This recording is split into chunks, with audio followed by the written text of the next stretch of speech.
আলাইকুম সকলকে, আশা করি ভালো আছেন। প্রবাসী ভাইদের কষ্ট খুব গভীর এবং কঠিন। তারা পরিবার পরিজনের মায়া ত্যাগ করে দেশের সঙ্গ থেকে দূরে থেকে নানা চ্যালেঞ্জ মোকাবিলা করে এবং নানা রকম চাপ সৃষ্টি হয় তাদের, সেগুলো সব ত্যাগ দিয়ে স্যাক্রিফাইস করে তারা দেশের উন্নতির জন্য তারা কাজ করেছে এবং করছে এবং নিজের পরিবারের মুখে হাসি ফোটানোর জন্য তারা ঘাম ঝরাচ্ছে এখনো। সো তাদেরকে আমাদের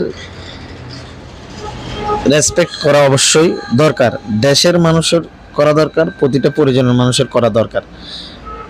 একজন প্রবাসী গত কয়েকদিন যাবৎ অসুস্থ ছিল,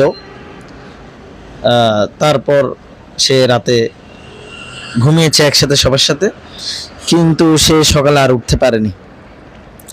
সো এখন আমার দুঃখ বেদনা এগুলো তো প্রবাসীদেরকে আমাদের বুঝতে হবে,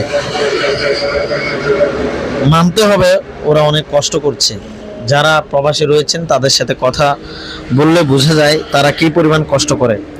দেশেও যারা পুরুষ, সে গাড়ি চালায়, সে ভ্যান চালায়, সে বিভিন্ন কাজ করে, দিনমজুর কাজ করে, সে কিন্তু অনেক কষ্ট করে।